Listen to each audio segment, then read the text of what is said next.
O Brasil tem um segredo. Um grande segredo. Os amplos espaços abertos em seu coração.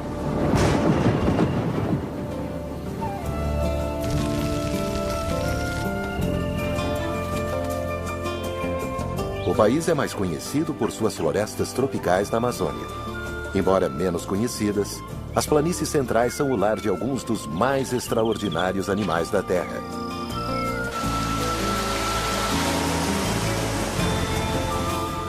Este é um lugar de climas extremos e de grandes dramas. Ele pode ser tanto o inferno na Terra quanto o paraíso.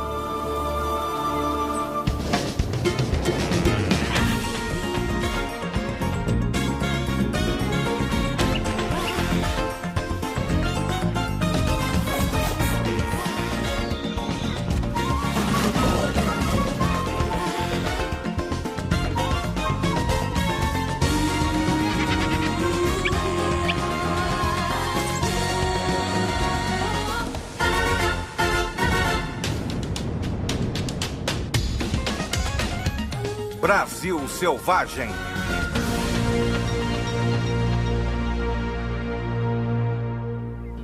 O banquete do tamanduá. Os campos gramados das planícies centrais já cobriram mais de 2 milhões de quilômetros. E ainda hoje se estendem.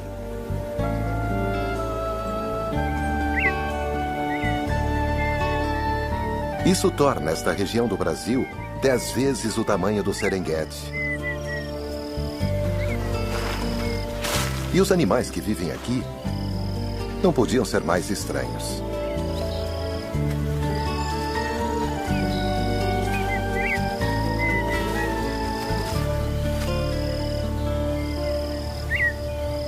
E talvez o habitante mais estranho seja o tamanduá-bandeira. Ele é especialmente adaptado para se alimentar de formigas e cupins. Os cupins são os arquitetos de muitos dos montes de terra que se espalham pelas planícies. Uma parede externa dura protege esses insetos sociais da maioria dos predadores, mas não do tamanduá.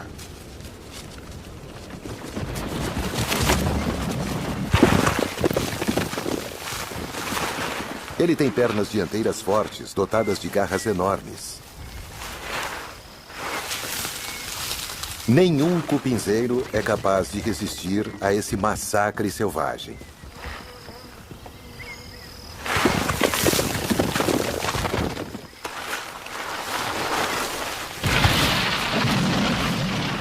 Depois que a parede é rompida, o tamanduá extrai os insetos com sua língua comprida e grudenta. Com cerca de 60 centímetros de comprimento, a língua alcança o fundo da casa dos cupins.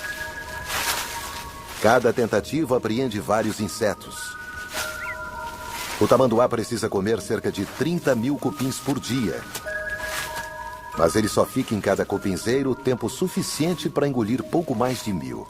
A razão são os próprios cupins. Soldados bem armados atacam qualquer intruso, independente do tamanho.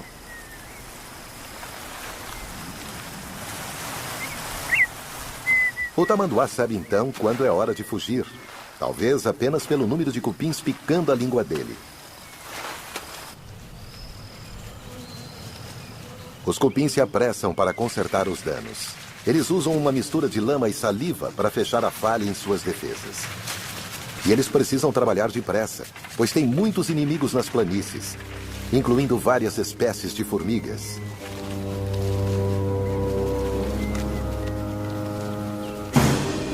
Mas desta vez, os cupins foram lentos demais. Um grupo invasor de formigas descobre a abertura no cupinzeiro e ataca.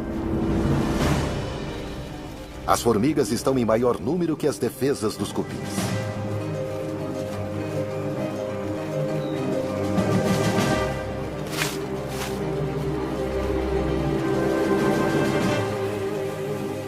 Elas roubam as larvas e os ovos.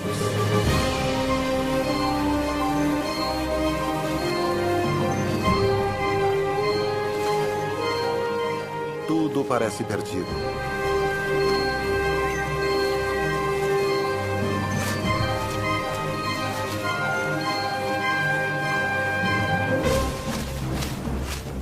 Mas chegam reforços. E os soldados cupins reagem. Seu único papel na vida é defender seu lar. E eles estão preparados para morrer em nome da salvação da colônia.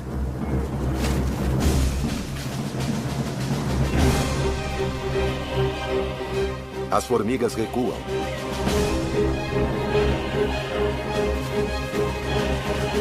O conflito foi terrível. As mortes, muitas. Mas a colônia irá sobreviver. Os cupins redobram seus esforços.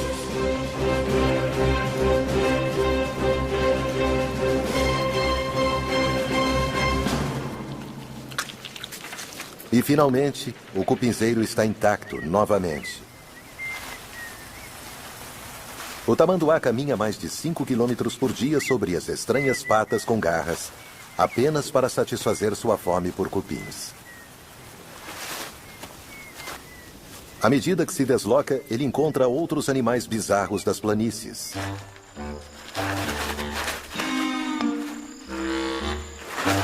Se os cupins são os arquitetos das planícies, os tatus são os engenheiros.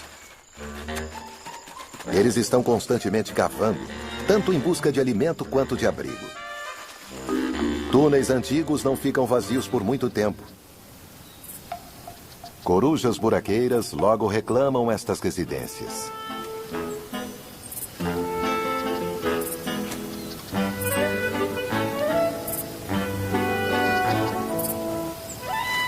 Um gafanhoto dá uma bela refeição para estas corujas pequenas.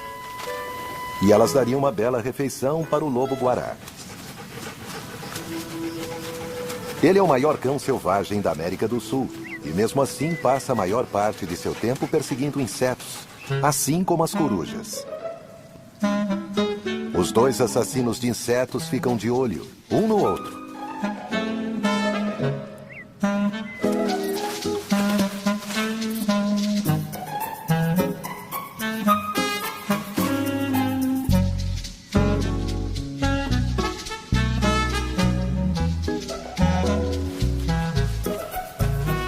O lobo-guará precisa caçar sozinho, pois aqui não há rebanhos de grandes vegetarianos para sustentar uma alcateia. Este é um dos mistérios das planícies brasileiras. Por que tão poucos grandes animais? Onde estão os rebanhos? Pastagem não falta. A mãe tamanduá sai em busca de abrigo para passar a noite.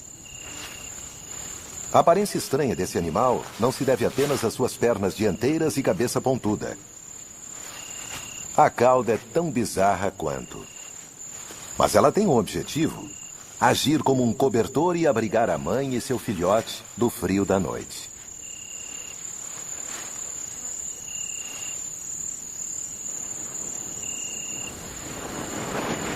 Depois de uma longa caminhada em busca de cupins, a mãe precisa dormir.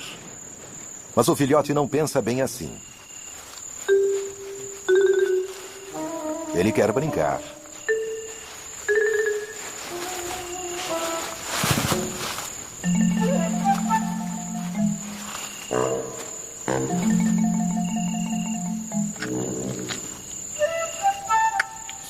Está faminto e curioso. Uma combinação delicada para a mãe.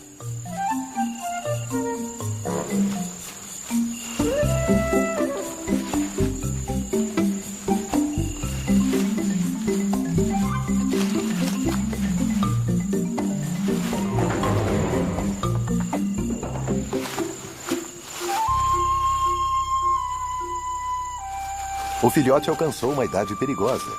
Agora ele só quer explorar.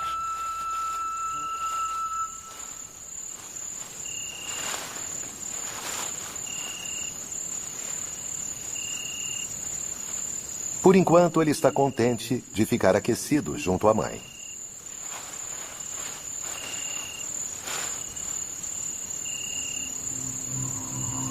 As planícies sofrem com o clima extremo. À medida que os dias passam, elas ficam cada vez mais secas e um lugar mais difícil de se viver. Mas ao norte e leste, o cerrado é ainda mais cruel.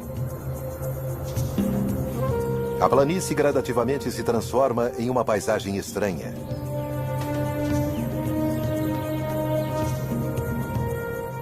Aqui as secas são comuns e nada é garantido, exceto as dificuldades. Os afloramentos rochosos se erguem como fortalezas na paisagem. Eles são o lar de grupos de macacos prego.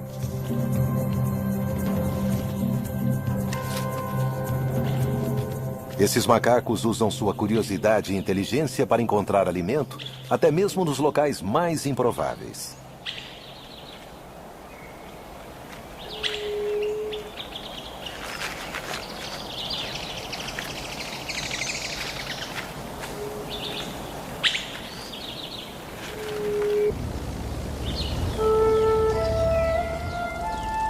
No momento, os beija-flores se juntam aos macacos em sua fortaleza rochosa.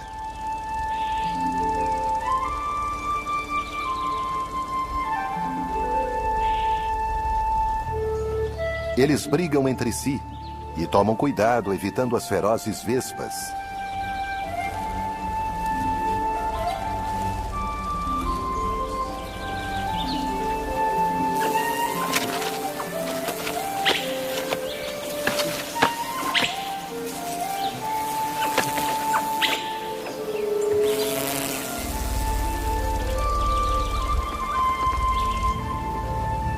E depois partem, deixando as rochas para os macacos, pois este lugar árido é o lar deles.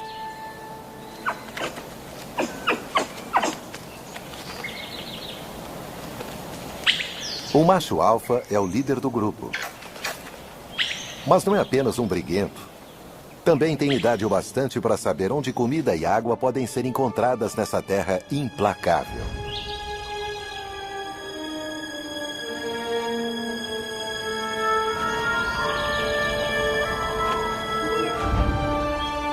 A chuva escassa que cai se acumula na base dos penhascos e aqui as fontes oferecem uma água preciosa.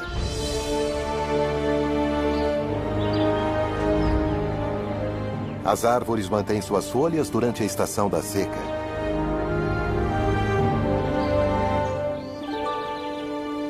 O macho alfa levará seu grupo para a Terra Prometida, mas o caminho não é fácil. As fontes estão secando.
Mas, por enquanto, restou o suficiente.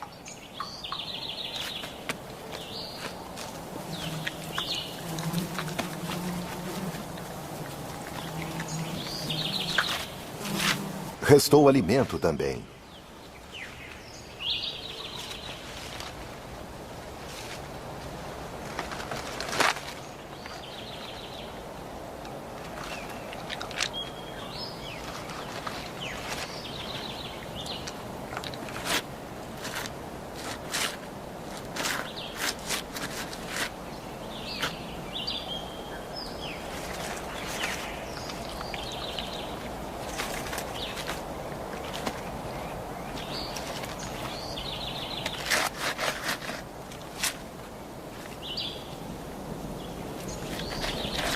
E depois da refeição, é hora da soneca.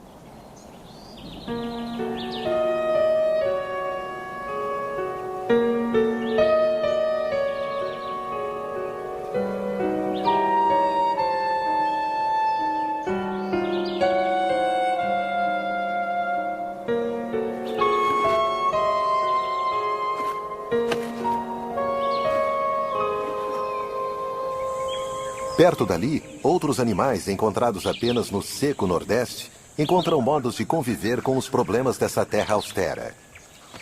Os mocós vivem em um harém com um único macho e várias fêmeas e seus filhotes.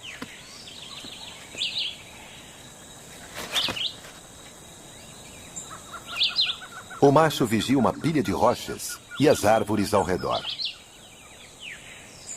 Elas se beneficiam da água da chuva que chega até suas raízes e, assim, mantêm suas longas folhas depois que outras perderam as delas.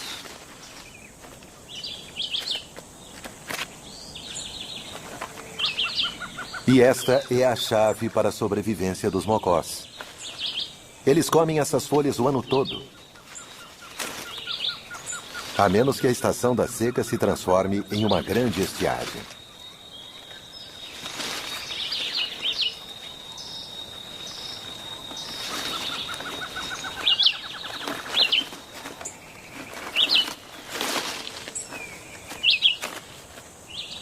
Os mocós dividem sua toca rochosa com outras criaturas, algumas tão especializadas em viver entre as rochas quanto eles próprios. Fendas e rachaduras nas rochas fornecem um santuário para os mocós contra seus muitos predadores, incluindo cobras constritoras.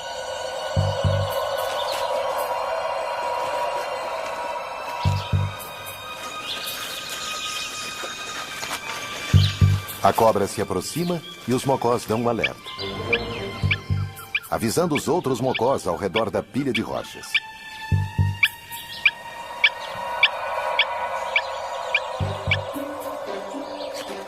E à medida que a cobra se aproxima, o mocó mais próximo continua dando alerta, o que permite que seus parceiros, até os que não estão vendo a atacante, fujam.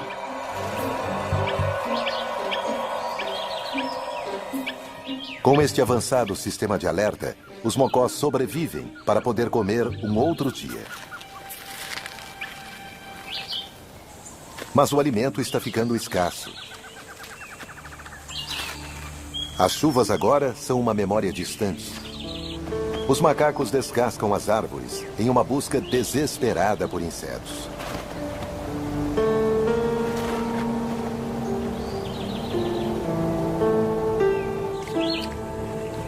Os mocós comem as últimas folhas. A maioria das árvores ao redor de sua toca está seca, e as chuvas poderão demorar meses.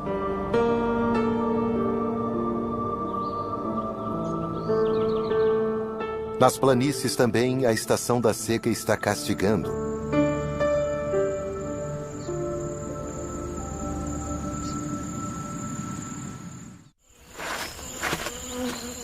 O tatu raramente aparece. Ele é um animal normalmente noturno, mas a fome o fez sair da toca sob o calor do dia. Todas as criaturas estão esperando pelas chuvas.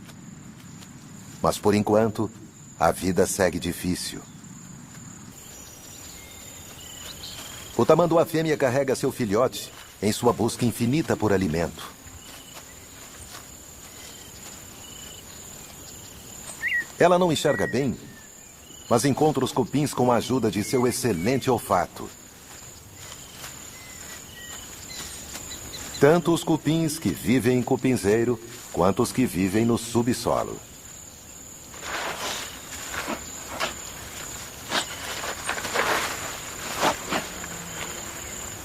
Depois de algumas lambidas, está na hora de partir.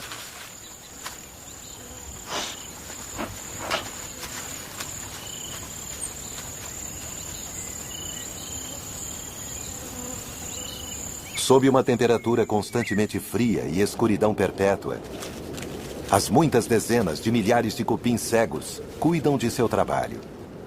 Cada um deles tem um lugar e um papel nesta complexa sociedade governada por uma rainha. Ela é enorme, uma máquina de botar ovos, e pode viver por mais de 10 anos. A rainha produz substâncias químicas chamadas feromônios, que são coletadas e passadas de operário para operário, ajudando a controlar a colônia. A rainha pode botar cerca de 1000 ovos por dia. À medida que ela bota os ovos um após o outro, recebe alimento trazido pelos operários.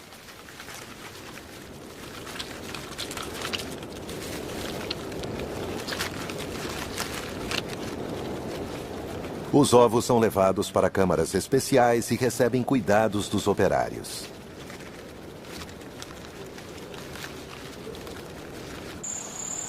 Do lado de fora, o calor implacável finalmente traz nuvens de chuva. Finalmente chega a época das chuvas.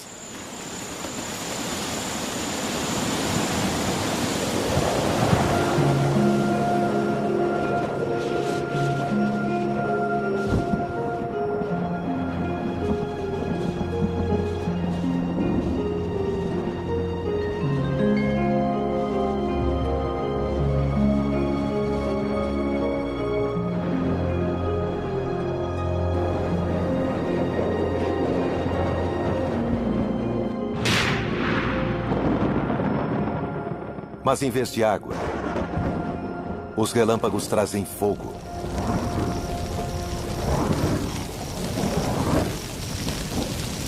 Os incêndios se espalham rapidamente através da grama seca. Os cupins estão a salvo em sua casa, bem fresquinha, isolados pela parede de lama.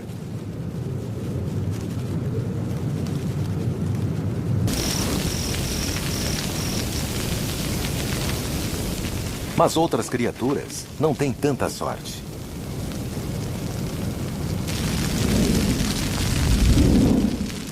Uma coruja está fora da trilha do perigo em uma antiga toca de um tatu.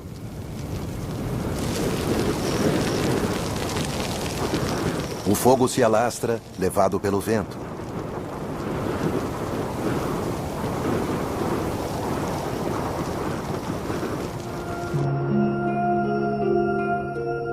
A luz da manhã revela uma cena de devastação.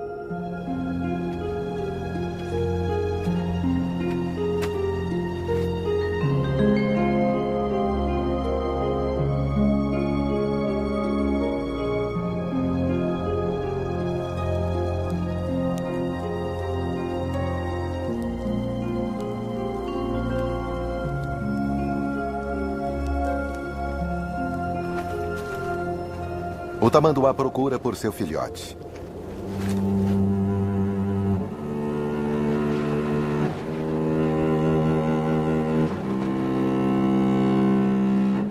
Mas ele está morto.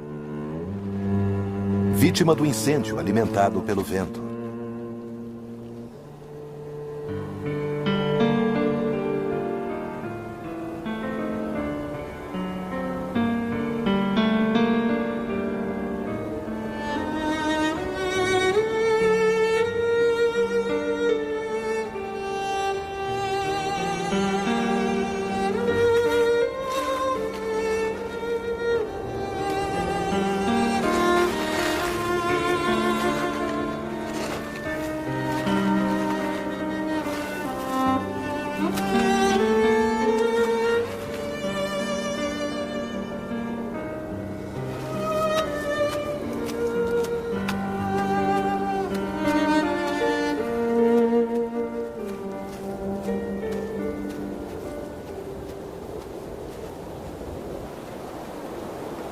Apenas os carniceiros se beneficiam dessa desolação.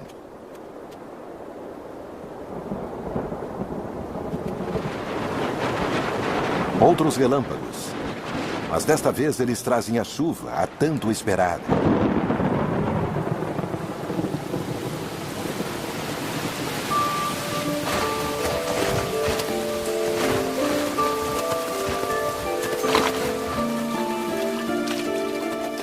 Brotos de grama emergem das cinzas. Em poucos dias, a grama começa a ficar verde. A terra está transformada, de inferno para um paraíso terreno.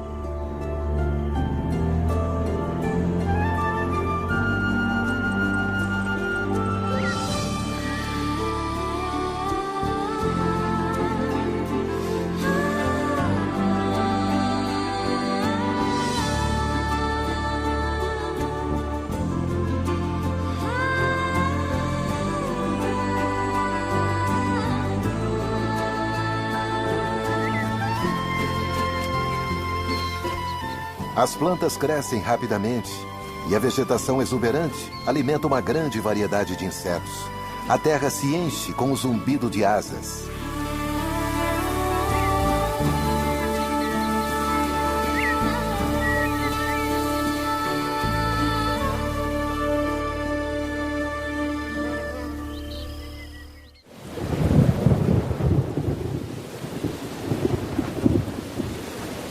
E a chuva continua durante semanas.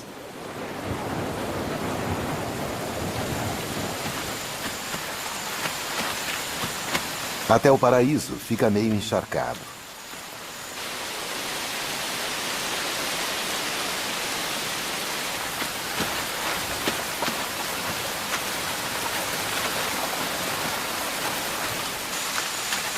Agora os reis e rainhas dos cupins fazem seu voo inaugural. Eles esperaram que as chuvas amaciassem o solo antes de acasalar e encontrar novas colônias no subsolo.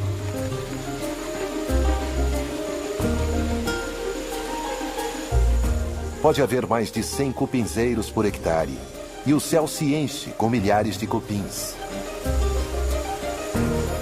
As vastas nuvens de proteínas aladas não passam despercebidas. Os saguis não sabem para onde olhar com tantos insetos no céu.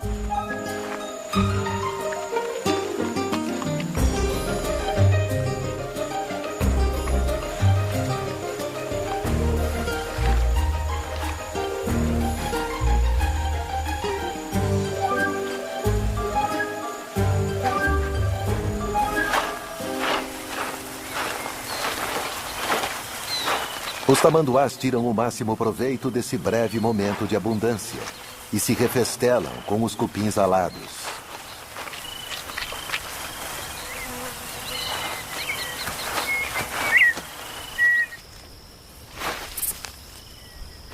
Os filhotes de corujas buraqueiras saíram da toca. Eles aprendem depressa a caçar insetos.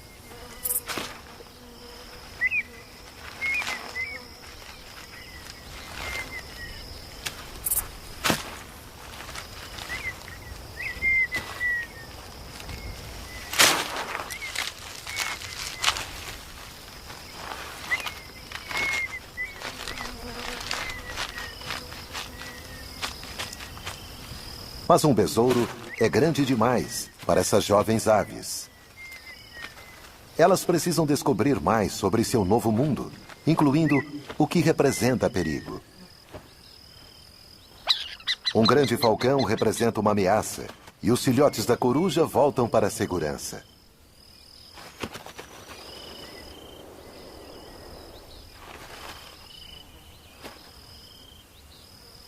As corujas jovens não são os únicos filhotes perambulando por aqui. A ema é a maior ave da América do Sul.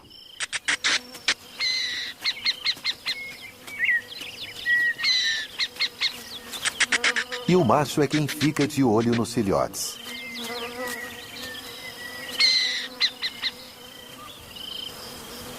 As pastagens estão em seu auge. Continua o mistério do porquê não há bandos de antílopes pastando nessas planícies.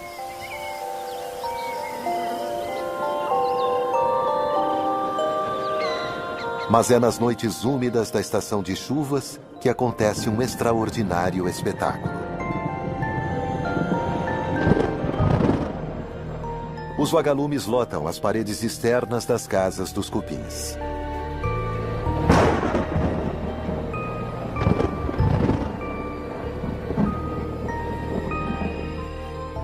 Eles viviam dentro das casas com seus donos.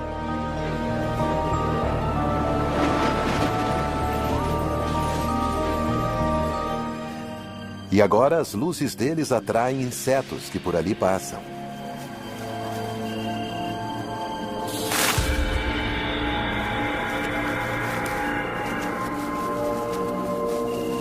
As luzes dos vagalumes não são para guiar, mas para atrair.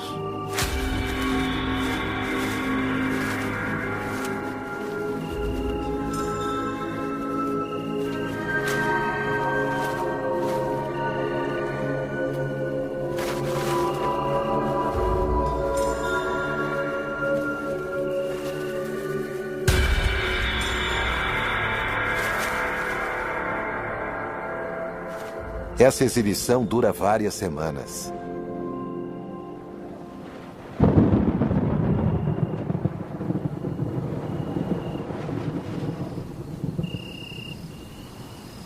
Este é o brilho de outro assassino, mas de outra natureza, e que caça presas bem diferentes. Os lobos-guarás são ativos durante a noite, seu período favorito.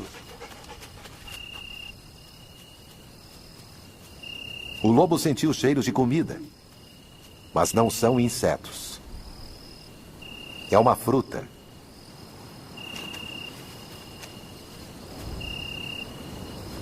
A lobeira é uma verdadeira sobrevivente das planícies, pois tem uma casca grossa que a protege dos incêndios. Ela produz frutos grandes que os lobos-guarás comem, e ao fazer isso, espalham as sementes.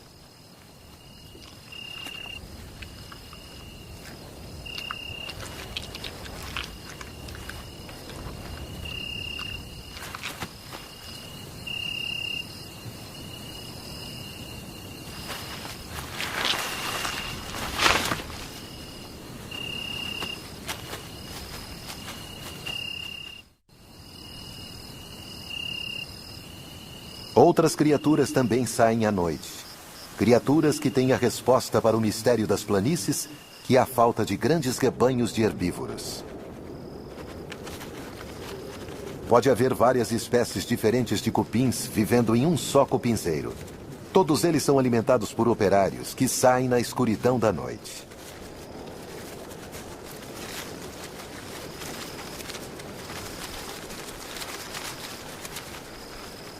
As diferentes espécies trabalham de maneiras diversas. Algumas constroem trilhas cobertas, outras viajam no subsolo. Mas todas evoluíram para ingerir alimentos de baixa qualidade, grama viva e morta, madeira e raízes de plantas.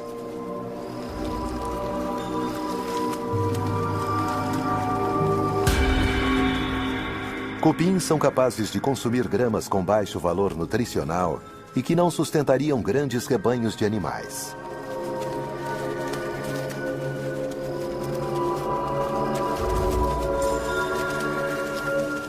Este pode ser o segredo dessas planícies vazias.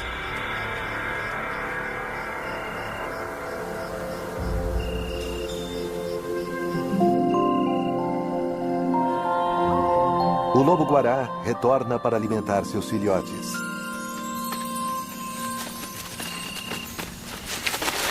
Eles dependem do alimento trazido pelos pais.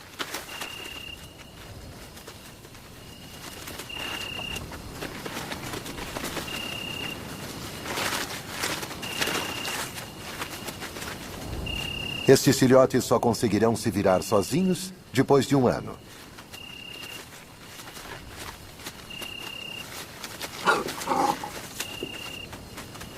Logo, esta época de abundância terminará. E os jovens enfrentarão a estação da seca pela primeira vez.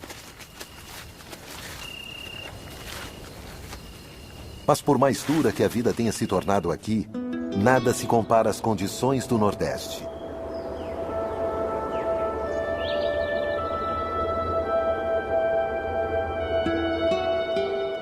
Aqui não tem chovido. E poderá não chover durante muitas semanas. Cada dia só traz mais sofrimento. O sol aquece as pedras a até 50 graus Celsius. A maioria das árvores já perdeu as folhas há muito tempo, em uma tentativa de sobreviver à seca cada vez mais severa. Para os jovens macacos do bando, nem as árvores da base dos penhascos, as que têm folhas, oferecem alimento. O buffet de sempre está vazio. O grupo é forçado a viajar para longe de sua fortaleza em uma busca desesperada por água.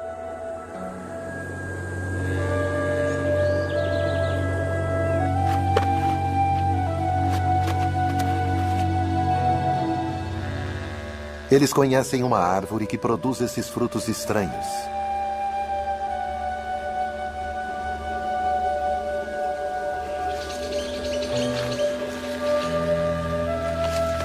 Os macacos fazem um buraco nos frutos e depois bebem o precioso líquido de dentro.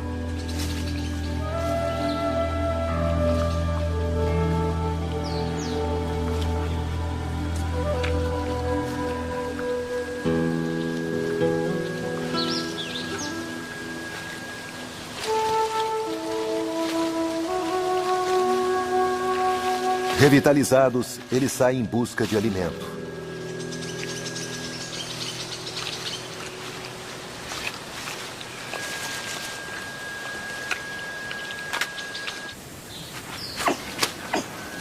Mesmo na pior das crises, há uma rica fonte de alimento para os macacos prego: cocos. O problema é que precisa quebrar a casca dura.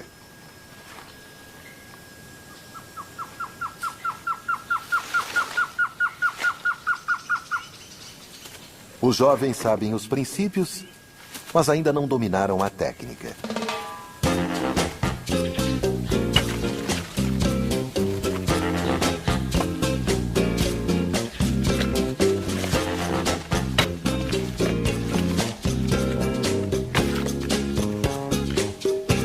A frustração toma conta do bando e leva a um doloroso erro.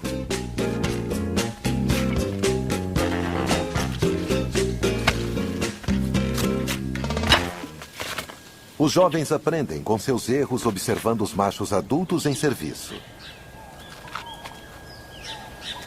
Primeira lição: você precisa testar a pedra para ver se ela é forte o bastante para o trabalho. Esta não é. Os macacos sabem caminhar sob duas pernas, e isso é importante porque libera as mãos para carregar pedras que podem pesar mais de 1/4 do corpo de uma dessas criaturas.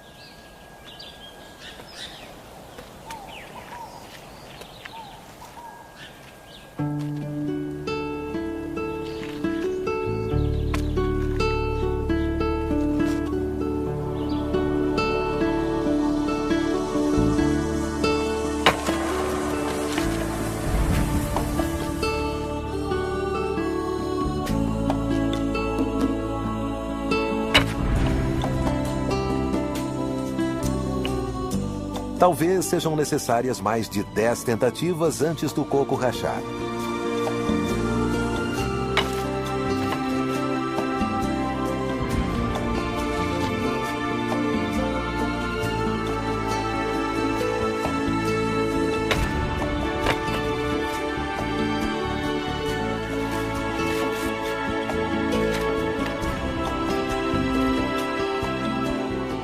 O sucesso não é apenas uma questão de inteligência.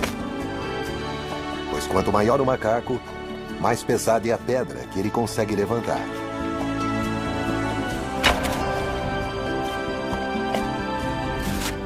E assim, os mais velhos levam vantagem.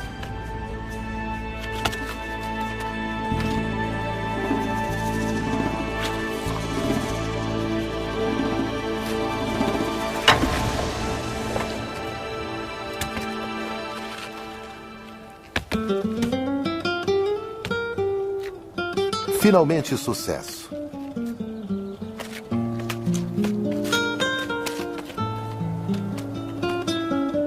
Os jovens observam e aprendem.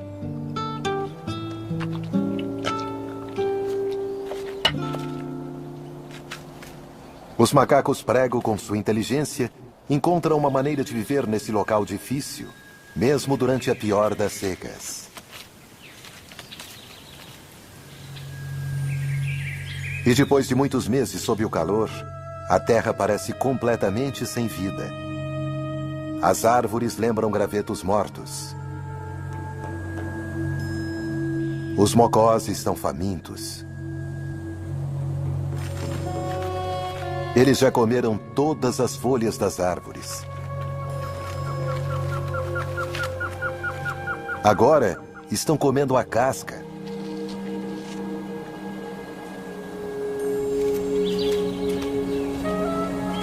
As criaturas do norte são capazes de suportar grandes privações. A menos que chova em breve, haverá muitas mortes.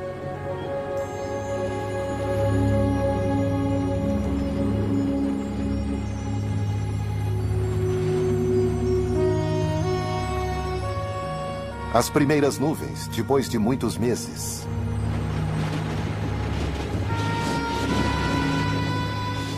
Amanhã traz mais esperança.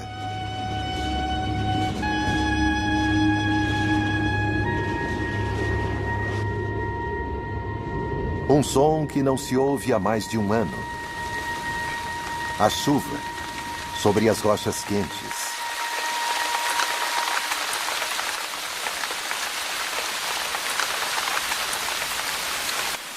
Será tarde demais para os mocós? A água cai dos penhascos, barulhenta, sobre as planícies secas.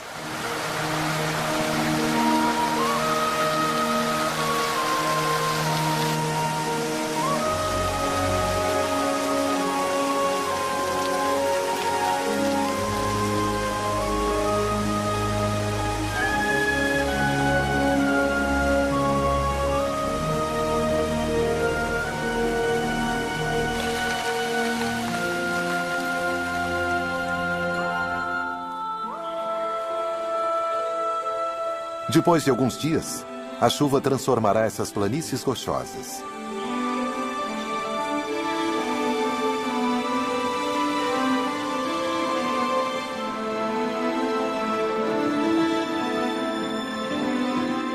Durante alguns meses, esta será uma terra generosa.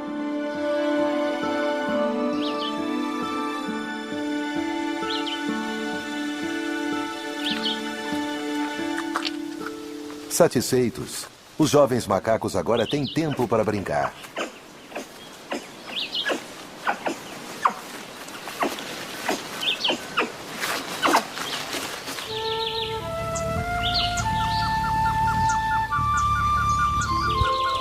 Os beija-flores reaparecem.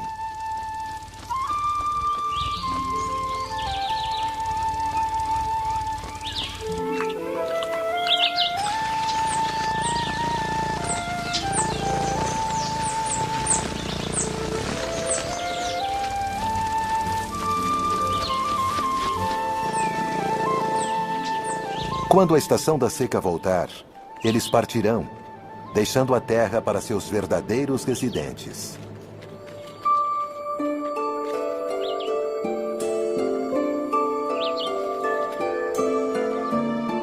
As planícies centrais do Brasil são cruéis e pouco conhecidas, mas forjaram animais estranhos com adaptações bizarras e maneiras inteligentes de viver.